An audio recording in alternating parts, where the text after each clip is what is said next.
Hey everybody, it's MP and Claire. This is our season 6, episode 6, Blood of My Blood review and analysis. Go ahead. Okay, let's start with the links as we always do. What? How many links out of 5? So this is links on the Meister's I channel. haven't even actually thought about it this time. What's your gut in reaction? Would you instinctively say? I think it's probably a 4. Yeah. It's too short, although I really enjoyed it. But Well, that's usually an indication of a good episode because it keeps you gripped right through. I think it did. Yeah. I would also give it 4. And I think just because when I first watched it, I was half asleep because it's on at like 2 a.m. here, and we stay up for it. But I'd just woken up from a sleep, and it was rewatching it again was a completely different experience. First time round, I was like not particularly impressed. Didn't think the action scenes, of which there were few, but I didn't think they were very Benjen. good. Yeah, but when on a rewatch, it seemed completely different. So there you go. But I would say 4 just because I can't rate it, and I think I'm probably going to be giving 4 out of 5 for each episode because it's good, unless there's an exceptional one where it'll be a 5, and unless it's a really crappy one, in which case it'll be a 2 or 3.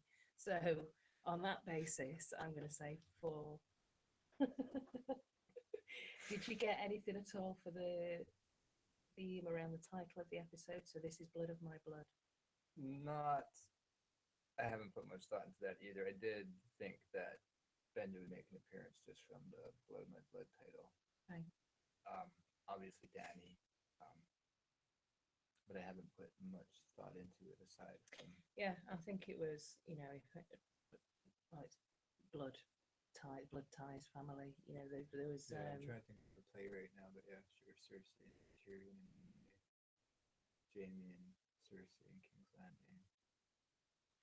Yeah, well, there's I think the obvious one, Blood of My Blood, is what Daenerys would say to her Blood Riders, and she announced that their entire Khalasar Blood Riders. And as you said, there's Benjen and Bran, and the weird sort of rabbit blood that he makes him drink.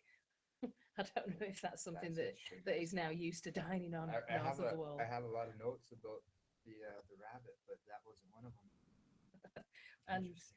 And also you get, I suppose, Blood of My Blood could relate to Sam going back to visit his family. Sure. Yeah. And nice. Yeah. So should we go to the first location, which is north of the wall? Yeah. Let's do it. So I got what I could get from the visions written down here, just what the flashes were. If you want to hear those and comment on before we get into the visions, because I know that you've kind of broken it down a little bit. Just what they are. I don't really have notes on them, so I figured we could just discuss as we go through. That's cool. Before we do, one of the things that I was thinking is why is Bran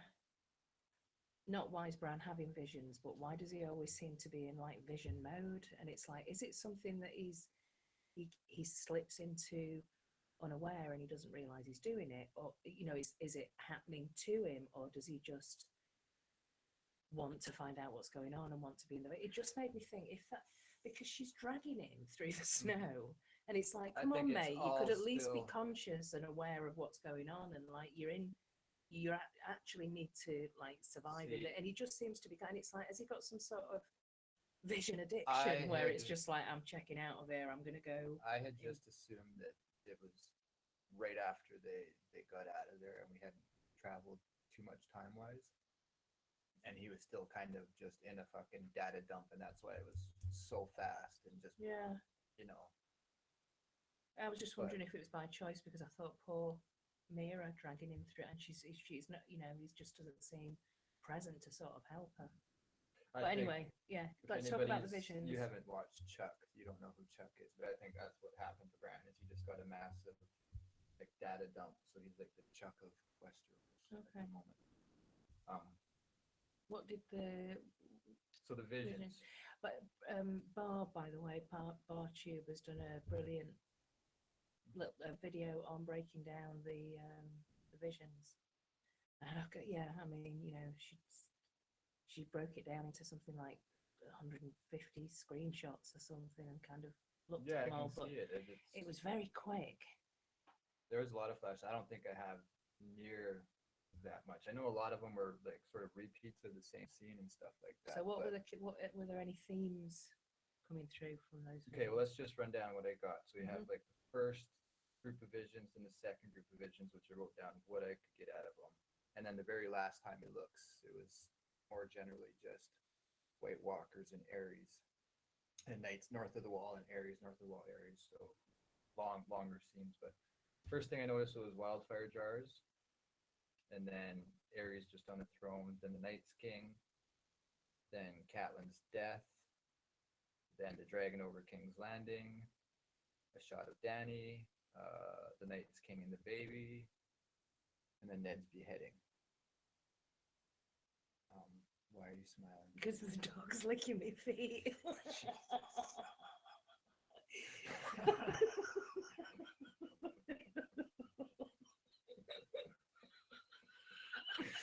Better him than me, Sorry, that's for sure. I couldn't.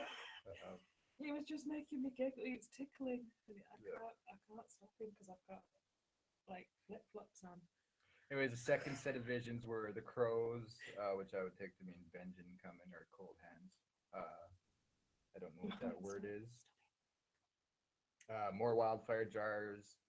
Ares saying burn them all. Wildfire explosion with the barrels in this corridor, which I'm assuming is underneath King's Landing for some reason. But then wildfire being poured, but no explosions in the barrels in the same corridor, I'm assuming, which is very weird. Then Jaime and Ares, and the Ned clip of "Where's My Sister?" All this sort of happens at once. Like the sound goes over it, the other scenes. A bloody hand closing and another hand, but I think they're both the same hand. We didn't actually pause that to show you, did I? No, but didn't I say it was probably like Tower of Joy, Liana, bloody hand? They did look like women's hand, but it looked like both like either a right or a left hand, both the same hand. Right. Two different hands, but the same hand, so two different people. Like is what I'm two saying. right hands kind of thing. Yeah. Okay. Yeah, Robert, the Red Wedding. Stuff, but, yeah, God, I didn't see that. So, do you have any thoughts, just in general, of just the visions? There's two predominantly two themes that seem to jump out as the vision, and it's, you know, they do things like optical illusions and subliminal messages and like advertising and things where it's like you get bombarded with images, but there's just two things that stand out for you, or a couple of things that stand out. Yeah. And it seems to be, especially the kind of repeating and it getting bigger and bigger and bigger each time, is the wildfire and also White Walkers and dragons. So three. So White Walkers, dragons, and wildfire seem to be the three things that are the key sort of, you know, all right, messages that come from those visions. So I don't know what do you think that means, if it means anything? I don't know. I think I got it. Marwan, stop. Go down. It's bedtime. So the wildfire jars and Ares, this is what's fucking me up here, is I think when you see the wildfire explosion, that's either something that has happened but hasn't happened. Was it like an alternate sort of story? Because to me it represents the burn them all and the blowing up of King's Landing that Ares arguably was supposed to be doing, right? There's a few things going on here, I think. Ares is known as the Mad King. Sure. And there's a lot of like theories and visions theories or and arguments about, and I think we've mentioned this before, about, you know, him having visions which send him mad, or there's theories out there about Bran whispering in his ear that send him mad, whether it's innocently or not. I think, I don't see how it would be Brando. well, I think it's more likely to be Bloodraven. If somebody is sending, and Bloodraven, we already know sent Bran messages through visions, could be doing exactly the same, or could have been doing the same to Ares. Yeah, but Bran's the one that's seeing these for the first time now, so I don't think because he he's was the one that sharing. did it. No, Apparently, he's learning. He's learning, but it's almost like when he has the visions, it's kind of like he's having Bloodraven. He's seeing what Bloodraven's seeing. Yeah, So that's there's what some I'm getting. kind of like this is all coming osmosis from going on. Bloodraven is my thoughts. It's not. See, I think he's still just getting input here. He's not choosing to look at this stuff or anything like that. It's just happening to him. Because he says he can't control it in anything at the end when he's talking to Benjen, right? Well, he says like he can't Bloodraven control was with him for most of the other his ones. Powers, or he I don't know. He needs to. arguable. It certainly needs to learn how to harness that. The Night's King. So. So what I got was a weird juxtaposition of betrayals that was happening in the visions. Right, okay. You have the children in the pact. You have Jaime killing Ares. You have Robb at the Red Wedding. Right. Okay. Then you have these White Walkers and this burn them all thing, which I can't. I just think about the again, just referring to Bar's video. She said that one of her commenters. I haven't watched that one yet. Okay, but I was watching it the other day, and one of her commenters had said something about maybe he's seeing the wildfire and seeing the White Walkers because that's the way to destroy them. You've told me this before. Yes, but it also I was also thinking that maybe what's happening is Bloodraven or Bran or whoever is sending him these visions that make him mad. What he's actually seeing is what we just saw, which is a shitload of images around Wildfire and White Walkers. So when he says burn them all, and obviously people in King's Landing, his Kingsguard and what have you, think I know what you're getting to. So, maybe what he actually is saying in his madness and in the visions is use the wildfire to burn all the White Walkers. The White Walkers, they're the yeah. enemy beyond the wall, blah, blah, blah. Maybe they just thought, he's talking crazy stuff about, even if he did mention whites or, living dead. Or... That's absolutely an excellent, I think, and I do have the question here. What I think is interesting is that I think TV-only viewers are going to associate that burn me scene with the White Walkers, the way it plays out, because you have him saying it. I don't know.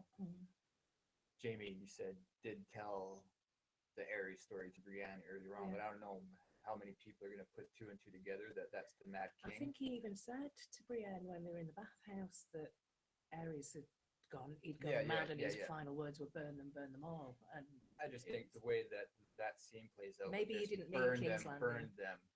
Will appeal to a TV show audience as that. Like, he's talking about the White Walkers, which I thought is pretty cool, because I wouldn't have thought of that. But also, if it is Bloodraven who's been sending, he's the main culprit for like sending people visions, and he's got just cause to be slightly pissed off with the Targaryen dynasty anyway, because they used him and snubbed him and sent him to the wall, and so this whole thing that I was saying to you earlier about flip a coin 50-50 if the Targaryen experiences madness, is maybe that's just Bloodraven rolling the dice and deciding, I'm going to make you crazy by just whispering shit into your head of stuff that's just weirdly magical and that you can't make sense of.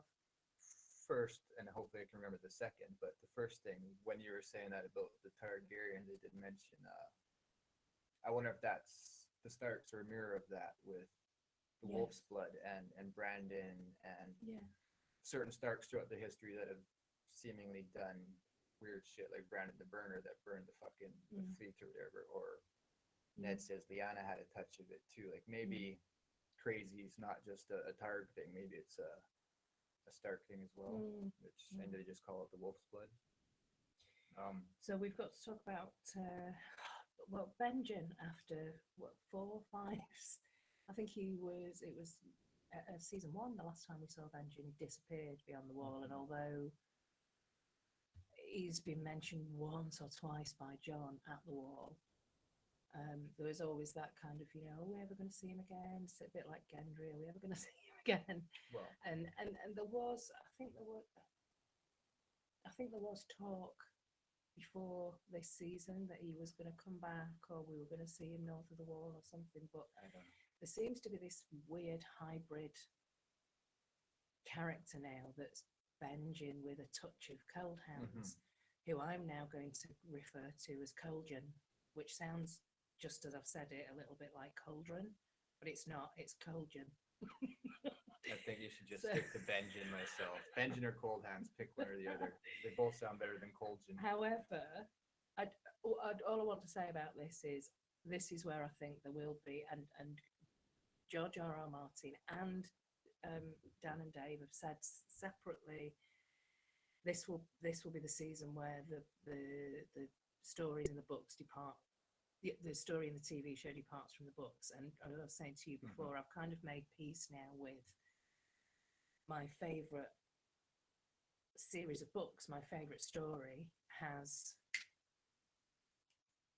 a TV show adaptation that effectively provides an alternate universe, an alternate reality to what's happening in the books. So there are things like, obviously, so for television budget purposes, that has to be the case. It's not limitless. They can't do it exactly as the books are, and I'm kind of okay with that. But I do genuinely believe that in the books, Benjen is not Cold Hands. I think they're two separate characters. I'm pretty certain that George has actually stated that better. Right. Okay. Not, but I could just be making that up too. I'm pretty sure I've heard that. So however,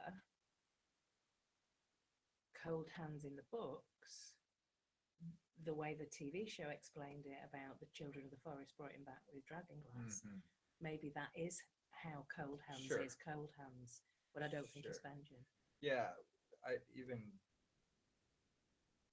don't get whose storyline we're supposed to get from this right now. Like, I don't know if we're cutting out Benjen's storyline or if we've cut out Cold Hand's storyline, and now it's just sort of Benjen's reemergence. I don't know. It's a bit of just a hybrid of the two, but it's just what I'm actually, again, sort of excited that they've done this. At the same point, I'm pissed off because I always thought Cold Hands by himself is one of my top 10 characters, and it's just, I would have rather have seen a real Cold Hands than it's Benjen. So I'm a little bit pissed off with that, but I like that we don't really yet know what Benjen's been up to, and I'm hoping that he actually just does the Cold Hands role now, which is guide Bran probably back. Well, I was going to ask you that. What has Benjen been up to? Because not necessarily what has he been up to, but what does he know and how much does he know? Because there was a couple of things that he said to Bran that just made me think. Yeah. Okay. So here's that? one. So Benjen knows what Bran's seen. That's exactly what I was just going to say. Yeah. So he said, well, first of all, he said the three-eyed raven sent me, and now he lives again. So he must know about the heart something thing. About the. You've seen it with the heart thing, So that's really weird. Yeah, he said you've seen it yourself, and it's like, how did you know what's in Bran's visions? Exactly. That's what I was wondering too. That's a little strange. And actually, what are you even doing there? Have you been waiting for this to happen? Have you been waiting for Bran to appear? So it's all still a bit mysterious. Well, even really. So, the end of the conversation, which I don't think I have notes here, because I ran out of paper. But when he's talking about you have to learn all this stuff before the Night's King gets here. Yes. Maybe that's still not implying that the Night's King's their enemy or Benjen's enemy. Good point. He hasn't said He's I mean, just it makes like, it you sound like have there's to a learn all backup, this but before he gets here, but he doesn't Mm. say that to Mm. fight him. It's just Mm. before he gets here. Maybe the Night's King needs to use him. Yeah. So that's interesting. The only other thing that I wanted to raise about this location Okay. is that, well, obviously with Colgan, that one of the reasons that he's where he is at the moment and he's not gone back to the wall is because if it is a correlation with Cold Hands in the books, he can't pass the wall, but he's affected by the magic and the spells yeah. that are in the wall. However, that now might change because Bran's had the Night's King touch, and we don't know what that means. Maybe It Bran means, can't go through the well, wall. it certainly means that he could get into the cave, and that was like magically reinforced before. So it makes Yes, it seem as though Bran's still living. the wall's vulnerable, and maybe Benjen can go through now. But So what if Benjen's role is to get Bran through the wall, and then once Bran's through the wall, the Night's King can then get through the wall? So maybe Benjen's doing the thing with Bran that he did with Sam and direct him back to the Night Court or whatever, send him through the opposite way from the books. Sam from the books. maybe. And Yeah. Bran gets out the other side, and then all of a sudden, oh, well, we got access now. Well, Hold the door. The one thing, the one thing that I wanted to mention was when he talks about the process and what happened to him, and that the children of the forest brought him back with dragon glass. Mhm. And there's this question of, how does dragon glass create White Walkers, but at the same time destroy them? And I think life. You put it into life, it creates death. But you put it into death. Well, there's a few things here. I think dragon glass creates the White Walkers. With Benjen, when he got killed by the White Walkers and he was about to be transformed into a white, not into a White Walker, into a white. So the children of the forest stopped the transformation of him becoming a white with the dragon glass. So that it's different. He wasn't about to be transformed into a White Walker. I believe. But they stopped it by the same way that they created, which is, I think, the problem. Yeah, but White Walkers are different to whites. What I'm saying is, the dragon glass that the children of the forest used created the White Walkers. Out of a human, that was... Yes. They shoved it into a human's... Yeah. What they were doing was stopping Benjen from being zombified after he died and transformed into a white. So they used it for one purpose, to create the White Walkers, and for another purpose, to prevent the whites from being the undead. Mm-hmm. That's if you believe that Benjen was actually being transformed into a white rather than a White Walker. But the whole point of what I'm saying here, which we're going completely off track, but the whole point of what I'm saying is, I don't think it's about the importance of the dragon glass and what the dragon glass does. I think the more important thing Which side of the wall you're on? No, is the magic that the children of the forest are using and the spells that they're using, because before the scene where they created the first White Walker, they were definitely holding some kind of some sort of, they were casting spells, definitely. So I think the dragon glass is just, it doesn't matter what it's used for or what it does, it's just the magical conduit for their spells and their magic, whatever it is they want to, whether they want to destroy something, bring something back to, like resurrect something, whatever it is they're chanting about, but it's, what is that magic? And it's some sort of like old gods. It's the opposite of like Lore's resurrecting magic type thing. Yeah, I would think so. But anyway, I just wanted to I don't think that. that's without a realm of possibility. I think that's kind of extremely logical. Is there anything else you want to say about North of the Wall? So one thing, and it sort of played out through a bunch of the show, and maybe even other episodes, but when Sam was asked about hunting north of the wall, or what they hunt there, he says squirrels and rabbits, and you see Benjen killing the rabbit. Does anybody ever kill big game north of the wall? I don't know. I don't know. Like, why is it just because? So I'm honestly, just an interesting question. Maybe it's I'm completely wrong and they do it all the time and it's apparently very obvious, but I'm just wondering, is there a reason? And it goes into something about freedom later on and what's been taken from the wildlings or kept from them, sort of things. But it just, I'm surprised that Sam said that, first of all, and then every time that we've seen them hunting, it has been small game. I don't think we've seen a big animal killed. I don't know. Maybe it's this Canadian thing.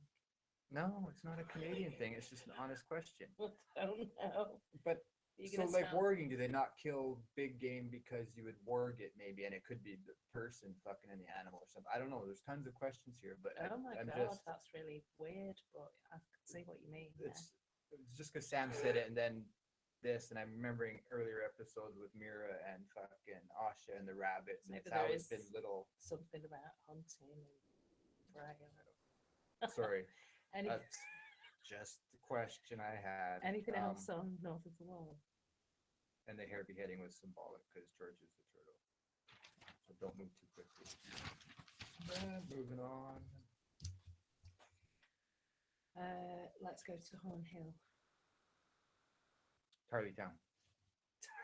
Yeah, you can remember the name of Horn Hill. Horn Hill, and yeah, so it's now Tarly Town. Which was huge, by the way, when they were arriving in the carriage. It was like, whoa, that's like I knew he was a highborn, but that's yeah, Tarly Town. So before you even get there, they're chatting away to each other in the carriage, and they're kind of trying to get the story straight about what they're going to say to his family, and you know, she's hiding the fact that she's a wildling. Is there anything that you got from that you want to say about Well, that as scene? always, I think that Sam and Gilly is this baby swap thing happening in progress. So that we're actually seeing it in the books and in the TV show is a baby swap switch, or just baby being moved in this case, because there is no swamp, which is actually very interesting, very, I would say, telling. But so anytime you see them, I'm always thinking of the histories of that other baby swap. Babies on the move. Yeah. So just dialogue and stuff like that. What did you tell your family about me? I told them I met you in the north, which is a lie. So I would say that that's an argument for a Shardane. All right. Told them that I met you in the north, but actually it's not really. I didn't. So she says, you didn't tell them where I'm from. You didn't say that I'm a wildling. Then he goes into, my father doesn't like wildlings, which you find out later. He's been hunting them or the Seven Kingdoms have been trying to keep them out for however long, which we'll get into in a bit again, which goes to that fucking rabbit thing and squirrels and stuff like that. But just the dialogue, I would say just go watch it and listen to it and pick your arguments of who you're talking about, because everybody's in there. It's all right. So you say that this dialogue could mirror a different absolutely, that's exactly what I'm saying. A different version of the story. Okay. Yeah, it's giving just clues for the histories of the original baby swap. I thought Sam's mum and mother and sister were really quite sweet, and kind of in the end sort of stuck up for him. And even when they were leaving, Sam was saying, don't worry, they'll be fine, you know, about the dress and things like that, which they made a pointed reference to a couple of times about Gilly in the dress. And you know, when they both leave at the end, and I think I'd said before in other like predictions and things that I think Sam will stand up to his dad, which he didn't really at the dinner, but I mean he's kind of gone like that to his dad as he's left Horn Hill, definitely. Yeah, absolutely. I was and that he would be taking Gilly and the baby with him. But I think the fact that we saw her so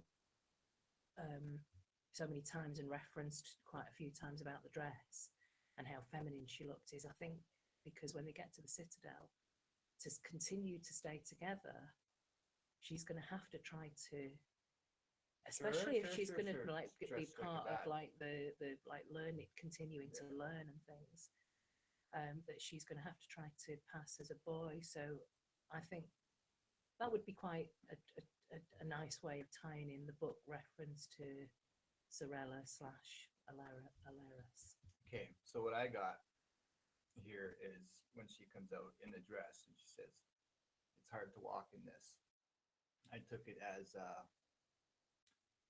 I don't know what the word I'm looking for. The oppression of women in south of the wall. Right, yeah. She's yeah. confined. She's like, this isn't very free. She's not free, yeah. Which again, just as Mm. I have arguments of the oppression of just the wildlings. Yeah. And this no big game thing where we see the High Lords hunting and stuff like that, but the wildlings, it's I don't know. It's But even the dialogue of the supper and everything. yeah, I that don't was think the I have- most uncomfortable family but dinner it's all ever. about like just so much that I can't think of the words at the moment.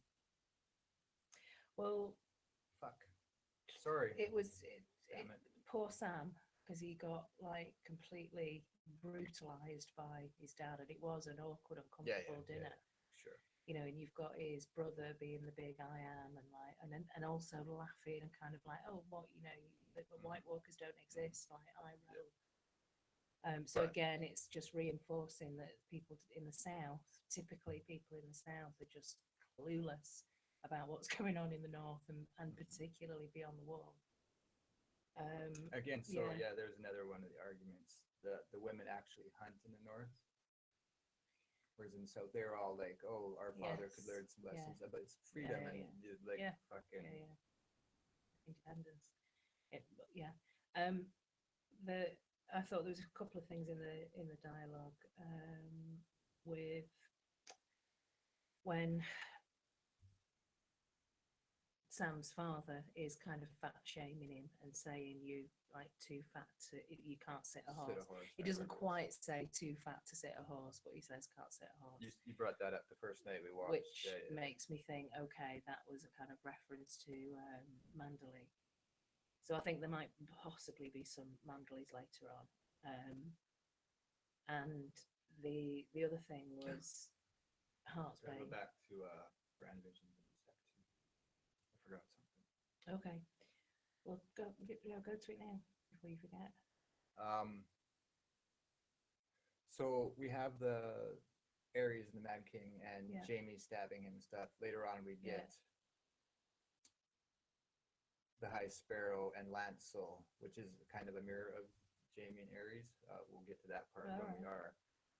But the wildfire underneath could be foreshadowing Cersei using it Yes, too. she's gonna go crazy. Yeah.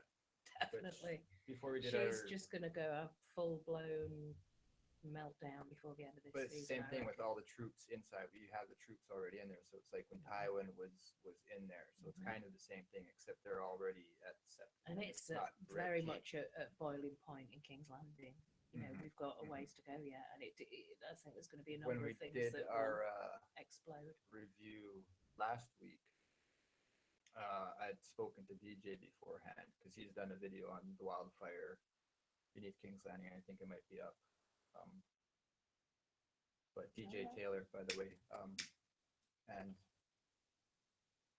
we kind of thought that maybe that was going to happen. We were going to talk about predicting that for this episode, which we didn't get. It didn't happen or anything like that, but it still might, which is kind of interesting, that exploding wildfire. But that would be a future vision.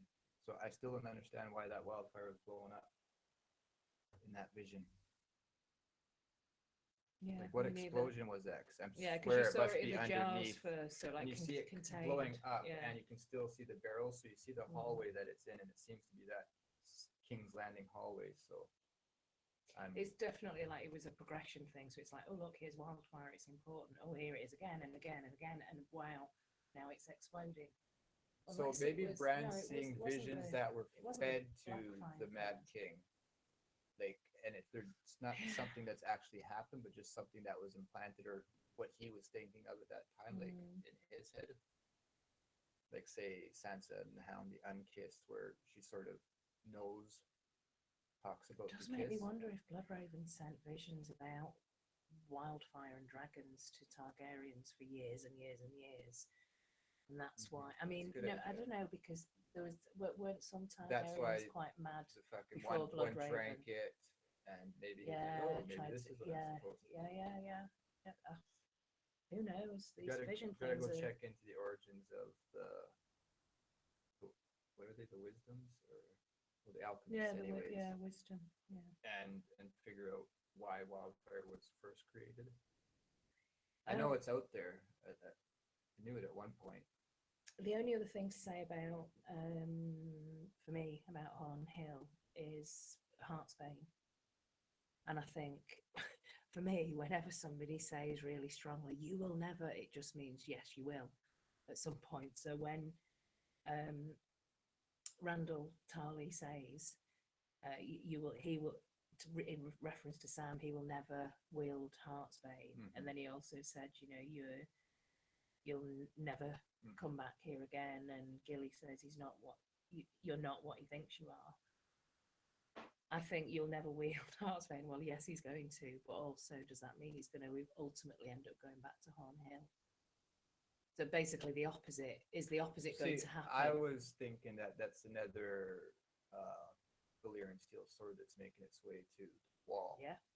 I wasn't thinking about a return to Hornhill, and I'm sure they got to have some sort of reckoning at some point. Maybe at the very, very, very end of the story, Sam does ultimately end up But with if he has to Gilly. behead his own father for betraying someone. That's where your brain. Jesus. I was just joking. Okay, we finished with Horn Hill. We're ticking them off as we go along. Heartsbane made me think of what Sam was saying up north on the trip down, that different trees take over and you get less and less werewolves because we know that they're all cut down south. But just the Heartsbane and Hearts tree, that's what jumped out at me from that, which I thought was interesting, especially I think more again of the dialogue that Randall was saying could apply to that. I'd have to write down everything, which I didn't. So I should just write down things and just read the whole scene. King's Landing? Sure. I don't have much, I don't think. So there's a few scenes here. There's Tommen with the High Sparrow and his conversation with Marjorie. So let's start there. I think personally it's quite clear that the High Sparrow and Marjorie have been conspiring to forge this crown and faith thing. I think but it's a win-win for both of them. It's for Marjorie, she gets to retain her queenship. Oh no, actually no, you're right. You're right. I do agree with you. So no. I wonder what it was that you were disagreeing with there. I was disagreeing with. I was jumping ahead too because Marjorie's shocked, and I didn't realize that you were going through the same lead. But she had this plan to get Loras out, so she's trying to help Loras because she's not fucking interested in the crown or the faith. I mean, like she's not. She's playing him. She's just trying to get Loras out. Marjorie was, I thought, probably one of the best Marjorie performances. So what she called Natalie Dormer. I thought she did a really good job of Marjorie this particular episode. She's so slick at just at lying. When she turns away. It's just this. It's like an art form. She lies about the fact that she's been lying. Sure. And it's incredible the way, and you can almost see poor Tommen just being spun in so many directions, and he just wants to kind of do the right thing for his wife, and it's just, he's being totally manipulated by this pincer movement between Marjorie and the High Sparrow. Sure. And that's basically what I got from that, from those three personalities, that the whole dynamics going on there between Tommen, Marjorie, and the High Sparrow. No, I like it. Was there anything else that you've got for that scene? I didn't have much about the that speech besides that. Yeah, I think Marjorie thought she was making a coup to get Loras out. When you see her on the steps, she's kind of fucking shit. I didn't have to do that. This was happening. So I think in the end, the Tyrells are going to come out looking fairly good. I know Lena's pissed at the moment, but I don't think they're going to end up too upset over this, because right now they're looking pretty good. Lena right? just needs to go away and recalibrate and figure out what she's going to do next, because she's not a target. No one's going to kill her. No one's going to take her out. I don't think. She just they would go for she just observes the Game of Thrones and what's going on and what's happening. I love the fact that makes she her was next there move. though, like right in the thick of it. Sorry, we got a Um, fly buzzing around here. But yeah, I love the fact that she fucking and pulled right also, up there and was just sitting there kind of watching. Let's see what happens. and Yeah. yet again, she has to explain to her Yes, idiot yes. son what's Yeah. happening, what's going on. Absolutely. I thought his rallying of the troops was So- just piss poor. I saw something here which is going to be now complete crackpot, but it's going to be, if I'm going to call anything aside from Tyrion for sure being the one to strangle Cersei, just because I think it's so obvious that it's not obvious. Thought Marjorie was looking at Jamie with a little something when he rode up on the with the fucking horse. Yeah. Yeah, and now she's Cersei 2.0. Mhm. Tommen's gonna die at some point. Yeah. I don't know That's if a there's weird something. pairing. I wouldn't have ever gone there, but see, I just thought her acting was great because when you get to the Sept of Baelor, you can see this look on her face when she sees the Tyrell troops arriving. It's almost like, for me. Yeah. But also at the same time, it's like, shit, this this wasn't expected when we, or maybe it was, but it was just like, she can almost stand back and just go, whoa, what's going to happen next? Are you going to win this, or are you going to win this? Because I can kind of, I've maneuvered myself to be sort of easily on both sides here. I think she's a little bit more pissed off that she fucking. You should just see all the range of emotions like going. No, I don't think she was. I just think she was like, ah, fuck, I shouldn't have done that. I wish I didn't do that. But then, yeah, at the end, she proudly stands there with Tom and with this kind of like because the Tyrells will solidarity. Look good in the end of this. The Lannisters won't. Well, I guess even with Tommen, they will a little bit. Ultimately, both the uneasy alliance between Olenna and Cersei is against the common enemy, which is the High Sparrow. There's this new world order that's been created, and he looks so smug as well. But it's only in fucking King's Jonathan Landing. Price is great. Yeah, it is. Yeah, oh no, it's across. He announced this new world order across the seven kingdoms of harmony and peace, and their marriage is issuing a new thing right now. The faith is still just centered in King's Landing. It's not. It's the religion in West. It's the main. It's the new god, the old gods and the new. It's the new gods. Sure, I see what you're saying. I'm talking about the faith militant and just that whole uprising is just concentrated in King's Landing. Yeah. That's all I was trying to say there. What did he say? There was something that I just wanted to say about Mace Tyrell. We're kind of all over the place here. No, we're not. King's Landing. We're not. We're maybe going not for you. We are for me. You just make sure that you can understand what notes you've made. But I just wanted to say. The other thing for that crackpot prediction would be that Loras will be the younger brother that strangles Cersei. That's the crackpot. He'll be the Valonqar.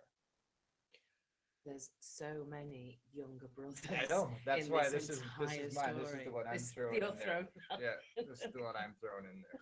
Which I don't really believe. I think it'll be Tyrion. I just wanted to point out there was a couple of times that Mace Tyrell talked about madness sweeping the city, and we must get rid of this madness. And it just made me again think of that link to Aerys the Mad King, because it's like we must get rid of this madness from the capital. Who are you linking to him? The High Sparrow as him?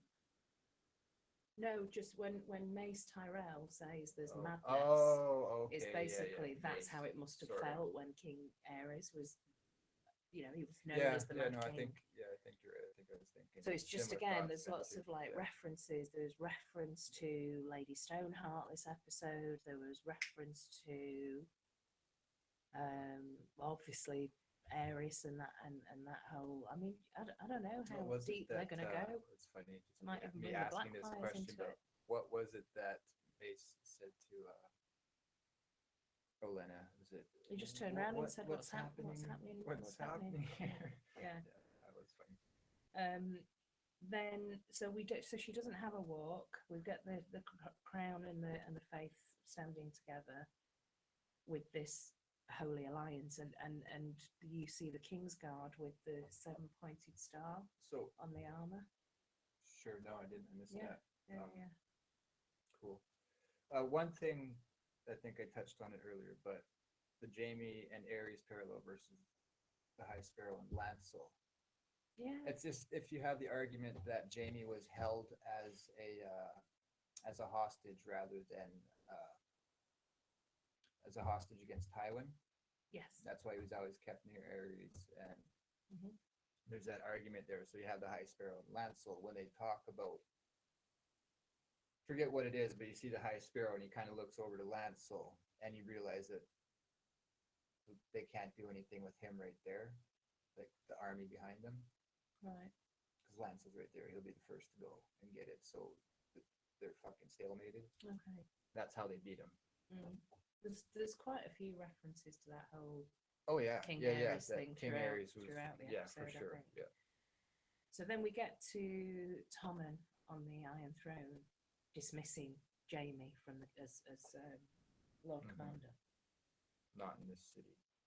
but he's still leading the Lannister troops up in the Riverlands. the That's Riverlands, his new mission issued by Tommen.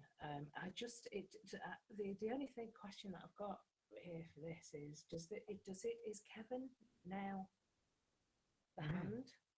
Because it looked as though he was just like, yeah, whatever you say, Tommen. Yeah, well, maybe he's not fucking that big of a deal anyway, so we don't have to have him But fucking you've got to remember that he's lost his son to the faith. He's lost Lancel. He wants Lancel back. So what are Kevin's motivations here? It's just something to consider. You know, it's. I was just wondering what it looks to me like he's the hand, which means he will have some influence yet again on poor Tommen, who's been influenced by everyone. I say poor Tommen, but he irritates the shit out of me. He's just really like, oh God. Yeah. Annoying. The only other thing I've got in King's Landing is the Jaime and Cersei scene where she's talking about, they're both sort of saying, nobody knows how strong we are and we're strong together. And she seems to, I think, for me, she seemed far too quick to kind of like encourage him to go off. It's like she seems like she doesn't want him around, which again makes me feel as though she's just going to go crazy and not have anyone around to hold her back, because she's kind of sat there going, I've got the mountain, and she's very kind of doing a usual Cersei overconfident kind of thing. And she probably again still thinks that she can influence Tommen. Tommen's her son, so Tommen is being influenced by Cersei, Marjorie, the High Sparrow, Jaime not so much. No. But it's just, he's getting it from all sides. And Kevin possibly as well, like, as the hand kind of trying to influence him. Yeah, which we don't see, but again, I don't think that's going to matter or last long. So Cersei talks... But I think he is the hand now, probably. Yeah, I think you're right, yeah. Cersei talks and refers to this trial by combat, which is obvious, and she basically straight up says the mountain. Actually. So her contender is going to be the mountain, and it's like it's particularly as a television spectacular. We know that the Hound is going to be in it at some point, even if it is just a short reference to him on the Quiet Isle. But we know that I think he's probably going to appear in The Broken Man, which I think is next episode. I've not seen the trailer, by the Sorry, way. I'm not listening to anything that you're saying. Right, listen. Okay. I think that Clegambo is going to happen, and it's because the producers will think that it's an opportunity not to be missed. And I think it's been referenced to, and it will probably happen in like episode 10, like right at the end of the season. Will be the. Did you listen to that? Yeah, you said Okay. the game ball's gonna happen. No, I think it'll happen too. I don't have a clue I when don't think happen, anything like this will happen in the books, by the way. But I think they won't be able to miss the chance. I don't think that it won't happen in the books. I think it has a chance of happening in the books too. I don't know. Yeah. Anything else on King's Landing for you? Thank you. Crown and the Faith. Sorry, made me start thinking about stuff. See, that's why I wasn't listening to you. So yeah, first, when Jamie's saying, not when you're sitting in that chair. Yeah. And you don't have to obey the gods. Yeah. And I asked you, that was Church of England, or who? Will ask you who was it that created their own church? Was it a king that just fucking? Yeah, I think it was. Oh Jesus, you're asking me to remember like British kings. He went against I think Pope. It was he went against Henry Pope and just Henry VIII. to, I'm sure. Created I don't know. the Church of England. But don't ask me to think about. But yes, there has What's been. the King James Bible all about? Like who's King James? Not our King James, by the way, but I don't know. But yeah, there are definite like historical references to royalty and religion, and creating religion. But this is some scary new world order.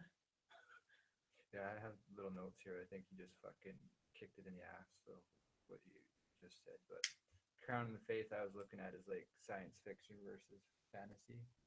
And then you take it another level and you have it as science just versus scripture. Mm-hmm. Like one side versus the other side.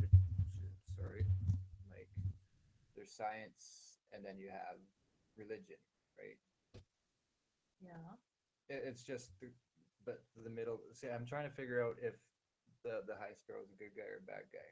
If they're the people that are going to restore balance. Oh, I don't know. He seems he looked really smug when he was stood on the stage. Like, the enemy. Yeah. This is like my ultimate. He's kind of he's getting the payoff to whatever his big plan is, but is he just some turd who's like some like megalomaniac who wants to? I think so. Yeah. Instill some like religious. Yeah, I have to feel like he's more villain than he is good guy. Yeah. Sure. He plays a good part anyway. Let's move on to Braavos. Will he blow up? You figure? I don't know what's going to happen to him. I think she's going to blow up the city, or some of the city, because a lot of I think he might. But some of the city's going to blow up. I would be interested to see what happens to the High Sparrow at the end of the season. I don't know, but he's going to have to go at some point. Going to have to. Yeah, or maybe all factions realize there's a bigger enemy at some point and come together. I don't know. Braavos. Oh God, it's late. So let's talk about the play. Sure, go. So you see Sansa, the actress who's playing Sansa, kind of waiting in the wings, and she, mouthing back the lines that the actress who plays Cersei is saying. So it literally feels like she's, waiting in the wings to take over, which gives you the impression that she's the person that's hired the Faceless Men. But it's like, what? The Faceless Men are expensive, or you have to give something that's the thing that you cherish most in the world. So I'm not entirely sure. I think I agree with you. I'm not entirely sure that she did hire the Faceless Men. Oh, you're jumping way over to that already. Sorry. Right. Well, that's what you see at the beginning, waiting in the wings. Yeah, but you're talking about the death, the wrong poisoning. Well, just which think was about at the end. the play. Yeah, okay, Yeah. the play. No, the one thing I got from the play, first of all, just the mention of undying love. I wonder if that plays into the whole show in general. Some weird show, book, Song of Ice and Fire, some weird undying love, resurrection, fucking the same battle back and forth. Just what jumped into my head with that. Tyrion being the cupbearer, that scene remade in my mind an argument that I don't know if it's can be proven definitively not, or it's been a while since I've looked, if ever, maybe I've just thought of it in my head, but can Tyrion be the one who was supposed to be poisoned at Joffrey's wedding? And because I'm pretty sure that there's a cup switch, possible, and Joffrey drinks from Tyrion's cup, but I don't know if Tyrion drank from it beforehand or if it was filled up. Somebody might be out to get Tyrion. Cersei would have been out to get Tyrion, which is why when Joffrey dies, she's so fucking pissed off and accuses him instantly of doing it. I think that argument's there. I've always said that I think Cersei is going to be, goes to my actual Valonqar thing, doing a self-fulfilling prophecy. She's making her. She's trying to that fucking. Her trying to avoid the prophecy happening makes it happen. Yeah, exactly. There's two things here for me. There's what happens in the play and then what happens backstage. And I think the only other thing that I want to say about the actual performance was I thought it was hilarious. I didn't know that too. Go ahead. That I thought in the play itself. So concentrate. Let's listen to what each other are saying as well as our notes. To you. I'm just saying that. Okay. That's what the problem is. You can go off this. I have to like read it and then go, or else I won't remember it. So go ahead. Don't worry, because I'll come back to you. But what I was going to say is that if in the play itself, the actor who plays Tywin, you know, he's on the throne. With the stupid hair. The actual actor who plays that, the real life actor is called Richard E. Grant. Okay. And he's notoriously known for overacting in his role, any role that he's in. So I thought it was extra funny that he was, it was like he was deliberately overacting the Tywin death scene. Okay. And I also thought it was particularly sweet when the Bonobo, whatever he's called, the dwarf who plays Tyrion, makes reference to something about shit's gold. Because in the TV, it's very meta, isn't it? When it's like the TV show and then an adaptation of the TV show and Mercy chapter's so great. But it's when it actually happened when it was season 3, season 4, when Tyrion shot Tywin on the chamber pot. Was it 4? I was waiting as a viewer. I was waiting for Tyrion to say that scene, or something about shit's gold or whatever, and he didn't. Oh, he didn't? No, he didn't. Oh, he didn't. He didn't. And it's like, well, he probably, fair enough. But we did get it in the play. It's good that the book still stays in your memory a bit more than But we got it in the play, though. We got that line from the book, from the actual book. But we got that in the play rather than in the TV show episode. I gotcha. Okay. I know where you're heading. So anyway, that's all I wanted to say. Fucking long what time I wanted to get say to about point. the play, just quickly about backstage, was more important for me about what was going on. Quickly? Go on then. No. Okay. Go ahead. I'm just gonna time you on quickly. When the actress who plays Cersei catches Arya and they get talking, and she says that she feels that the play is badly written, and she said, how would you write the story? I immediately thought, okay, this is Dan and Dave talking about George, like that how would you write the a little story? bit. And Arya said that so the Cersei actress says the writing's no good, and Arya says, it'd just be farting, belching and skipping without you, as in. And I thought that's kind of like a tribute from Dan and Dave, saying we would just be running around like headless chickens, farting, belching and skipping around if we didn't have you with the source material. We adapt it, and we make it our own, blah blah blah blah blah. But So that's what I I think there's thought. definitely a That's tribute what I in thought there, the and there's dialogue was saying. Yeah. actually a lot in there, but I don't think they were just. I'm pretty sure they're happy with their writing. I honestly think the writing is great. I think confirmation of Arya's identity again when she says, "Well, what I would do to change the writing is your actress needs to well, she would be angry, she'd want to kill that person, da, da, da. And that's a direct reference to Arya's list. You know, Sure, it's also a direct reference to the actual real life Cersei. It is, but what she's saying is somebody takes from you somebody who you love, it makes you angry enough to want to kill them. Yeah, oh yeah, you know. So she's had quite a bit of loss. She's got quite a few names on her list.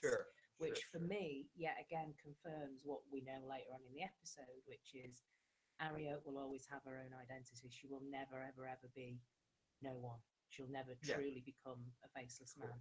So we see that kind of speeded up now in the TV show where it's like she's out of there. And you're quickly, by the way. Too quick for you? No. I'm still. Continue. Anyway, we'll get to that, but just the play and backstage. So going back to play outside on screen, when what's her name, Lady Crane, Sweet Lady Crane, or whatever, is playing the Cersei role, and she's saying the words. Personally, I think it's an elaborate version of Lady Stoneheart's "I want my son back" sort of speech at the end. All right. When she's Lady Stoneheart, it's an elaborate version, but you do have the Sansa character, the redhead with the hair, just the hair. That's all I'm going for. You could interpret this saying the exact same words behind her. So I don't know. There's something in this that made me think that maybe we're not going to get a Stoneheart. I don't know if I have it written down here, but there was something.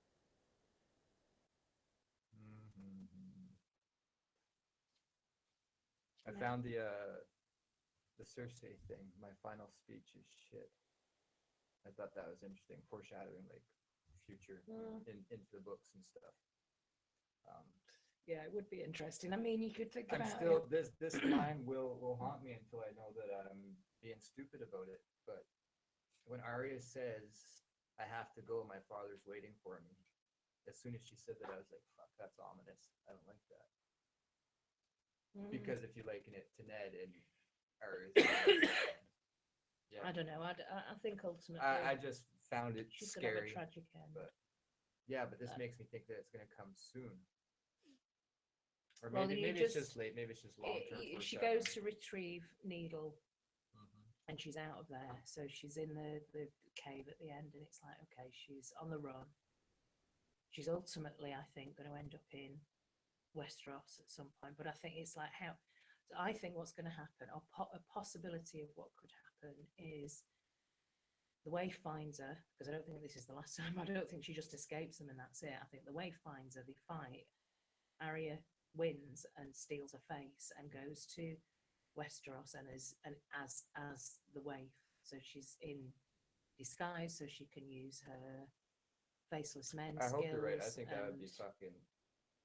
Awesome. The tragic thing would be that nobody would know that it was Arya, because maybe she could. There's some way where she could. Well, we would, but it might be difficult for her to sort of convince. By the way, I'm Arya. Well, like if she ever could meet Sansa, that'll make for interesting reasons. I mean, if we know it and she convinces somebody to, I'll be happy with that. Sorry, there's still a lot here. We had propaganda. I don't know if we can talk about it or not, but propaganda. At the very end of the play, when you're sort of behind the scenes and up on stage at the same time, you can hear the voices. The play is still going on, but you're actually following Arya. But when Tyrion says, I don't have the beginning of it, but I shall sail across the narrow sea and do unto you more treachery. Don't fear something which you couldn't understand. So if anybody knows what he says there, don't fear something, fear me. But it makes me think that this play has another purpose to try to stir up uprising against Oh, it's- Tyrion in itself. Because Tyrion had also back in Yeah, King's is Landing, it- someone was putting out propaganda against him when he was in Yeah, King's well, Landing. he's the evil imp in the play, isn't he? It's a Mhm. it's a kind of it's a parody, or it's But a, it's also they've said that he sailed across the narrow sea. So yeah, it's almost like implanting into people's mind that Tyrion's now over here. yeah. So I'm Yeah. not certain that King's Landing didn't back this play. I don't know if that has any relevance Well, yeah, because anywhere. the Lannisters but- are kind of seen in a photo like, oh, poor grieving mother Cersei and this beautiful boy King Joffrey who could do Mhm. no Yeah, yeah, no wrong. exactly. Yeah, So it's yeah. complete like propaganda. Somebody's Or maybe it is just black comedy, and everybody knows that they are no nasty, but they're being, I don't know. the citizens wouldn't. It's Not across the land, yeah, not yeah. not the common folk. I like how the fact that we've kind of gone back and seen like different acts in the play in like Oh, I different loved it. episodes. I wasn't sure we were going to actually see it. Um, I hope we get another one still. yeah. Is there anything else that we want to say? I thought the bit with Jaqen and the waif was just gross when he was like cutting that face off. So I don't have it in my notes, but at one point But again, that I could think foreshadows that that Arya's going to get a face. I had this just curious thought of the name that was watching Jack and cut the face off, but the name the Faceless Men. Mm. It's actually like the dead that have no faces, which you parallel with the dead on the other side of the wall. Yeah. But the Faceless Men have all the faces, so they're not really faceless. It's they take the faces off the dead, which I Mhm. just thought Yeah, weird. yeah. Sorry, but those are the Faceless Men. It's not them. It's the dead people. Are you ready to I don't know. finish with Braavos and Arya?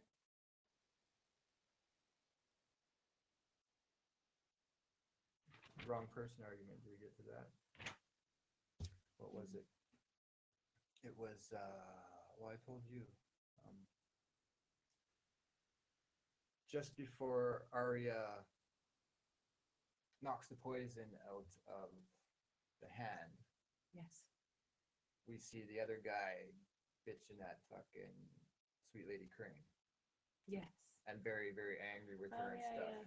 yeah. So I'm just wondering if it's possible that Arya's gotten it wrong and Maybe. she's blaming somebody that's not Right, the I actual remember you killer. saying that. Yeah. Yeah, could be.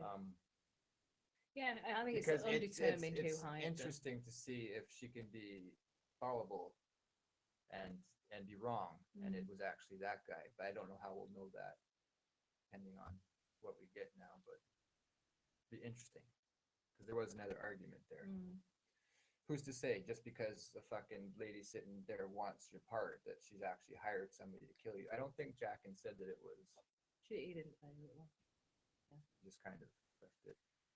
We've got two locations. We've got the twins, which appeared briefly, the phrase, and it ends with Vace Dothrak. So should we go that way? Haven't gotten to my House of Black and White yet. Sorry. Oh, I had more on the other yeah. page. Go on. It's not much. The girl had many gifts. I'm wondering if that like they give the gift, right? They give the gift of mercy. Yeah. The gift of death. Mm. That line by Jack and the girl had many gifts. I wonder if that Mm. means lives that she's taken that she hasn't actually paid for. They haven't been paid for. I don't know. Yeah, It's yeah, just, yeah. Well, that's why they're weird. after her. And I love the fact that she has needle and she blew out the candle. I don't know There's what's gonna something happen else there. as well about when Lady Crane said that she had expressive eyes. Which goes to Mel. Mel. Yeah. Are you ready to move on to the twins? I'm sorry, I was thinking about that whole scene again. Twins. So Yeah. we get a very brief scene where old father Frey is kind of set. There's a battle being set up in the Riverlands. Is insisting that the Freys take the castle back. That from Blackfish, it takes Riverrun back from the Blackfish, and he produces Edmure as and here he's being used as a pawn to so that Blackfish yields Riverrun and his nephew isn't harmed. He mentions the Brotherhood without banners, which I just think immediately means yes, we're definitely going to I see. hope so. So what you've got is Jon and Sansa heading to the Riverlands to see Blackfish. You've got the Freys heading over there to tackle him. You've got Jaime heading over. Brotherhood without banners referenced, and I just think it's all going to go down in the Riverlands before that might be actually. I think there's going to be there's going to be a battle in the north with Ramsay and versus Jon and the Wildlings and the whole Rickon being used as a pawn. Then you've got in the Riverlands another battle between the Crown and the Blackfish. Because Jaime's being sent to assist Frey because he doesn't seem to know what he's doing, and they're using Edmure as a pawn, which is from the books. Yes, that's. They seem to be. I do think they are bringing as much as they possibly can, storyline wise, because there's so many little mini, sort of secondary storylines going on here and there. But I think we're going to see 2 huge battles, and I think it's going to be. And fucking I don't know whether in King's Landing as well. Yes, so 3. Again, it's the almost like mini civil war going on just in that location. Yeah. Again, with Tommen being used as the pawn to get what. So you so have it's all, the Vale army too. Which way? Where is that going to go? It's going to go north, or is it going to go to Riverland? They just seem to be floating around now because Sansa has said that she doesn't want to have anything to do with Littlefinger. So, but you know, but we know that's. I'm sure he's going to appear at some point. But the just linking back to that reference earlier in the episode at Horn Hill with Randall Tarley when he talks about can't sit too fat to sit a horse thing, and it just made me think, oh, Manderleys, and yeah. I think there is an opportunity rather than going to White Harbour. Maybe what we'll find are some Manderleys at River Run with Blackfish. Oh, okay. And there's something here that made me think of Manderley, I think. But go ahead. Yeah, because it's basically like the North, isn't it? He represents the North. Oh. But then again, he's more linked to the battle in the north with Winterfell. I don't know. I think there's going to be quite a few battles, but it's whether or not it happens this season or whether it's just set up to then happen next season. The Jon and Ramsay one. Yeah, that's in the trailer. Yeah, maybe you're right. Was there anything else? Maybe it's just massively set up in the Riverlands, and what you get is Lady Stoneheart in episode 10. The fucking King's Landing explosion. I'm pretty sure it's not going to be like the fucking tower. It's going to be like the Cersei going crazy. Yeah. It's either that or Clegane Bowl, but something's going to be. Oh, maybe it's something's going to blow up. Yeah, could be. It's supposed to be one of the best. Yeah. So anything else about the twins? So twins, you do have in Bran's vision. This is the Red Wedding, bits of the Red Wedding, right? And you have Walder here. All I remember is seeing Cat very, very briefly. Cat, and you see Rob getting stabbed as well. Right. By Bruce. So I think that maybe he is a little bit cursed, or Bran or Bloodraven or somebody's getting to him because he talks about their laughter and he can hear it in his sleep, and almost like he's going a bit mad. Yeah. So and that's from some other place in the books as well, but not there. I actually enjoyed him. I thought it was kind of cool because that's not the way I pictured Walder Frey. Although he's just sitting there in the fucking twins, right, and getting everybody else to go out and do it while he's sitting pretty, but he's barking orders. Which, no, he will not. And he sticks Brendan out there. But I didn't have much. Let's go to the end scene. Essos. Yeah. Well, yeah. Vastothrak, Dany, Essos. and the Khalasar. So she's gone for like full blown conqueror mode. It's Yeah, like there you go. Daenerys the Conqueror, again referencing previous Targaryens and Aegon the Conqueror. So it just kind of like, is she? It looks like Arya and Dany are heading to Westeros. Whether or not it's going to happen this season or the end of this season or in the finale, I don't think so. I don't know. I mean, we've got 4 episodes left.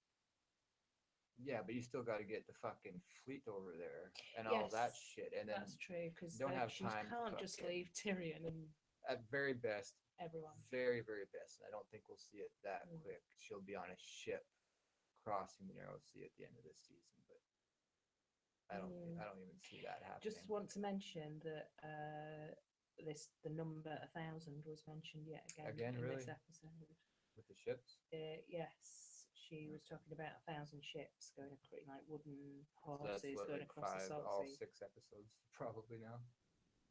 Yeah, 1,000 it just seems to be making an appearance. This number, I'm not entirely sure why. It could just I be a have, random coincidence.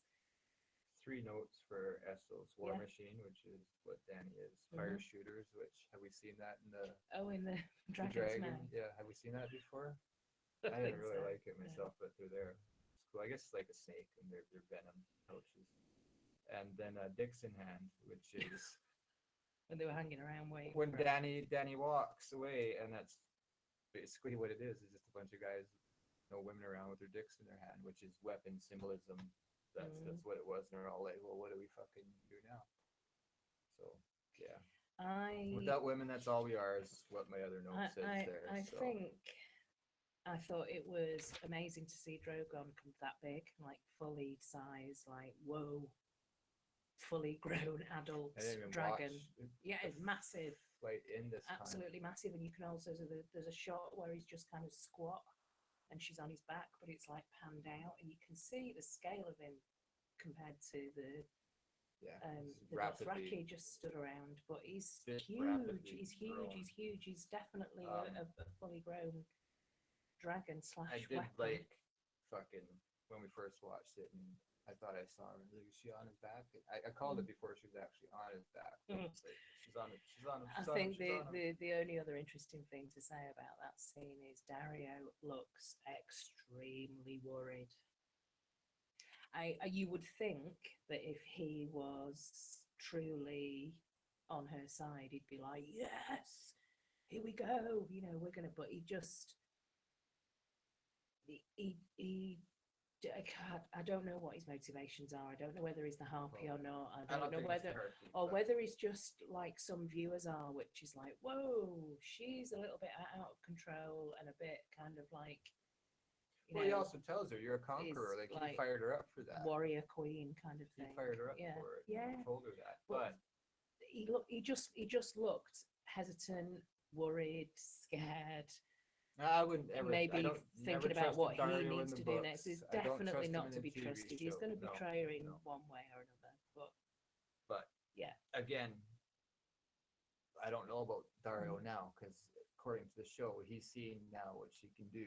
He's seen her walk out of the fire. So I don't know if that changes things. And he's like, he's encouraging her to be powerful. He's witnessing her being powerful, but at the same time, he's thinking. He also, after she's gone, he obviously let her go off on her own for quite a bit. Unless she just literally walked around a fucking mountain and hopped on Drogon and then flew over. It seems like she was gone for a while. Yeah. But he did have that moment where he's like, I'm gonna go look for her. Now, was that him being concerned, or was that him like, this is my opportunity? And then right when he says that, she flies over him. Yeah. I don't know what his game is. I really don't. Well, that's all I've got. I'm good. I thought it was a good episode. That was an episode myself.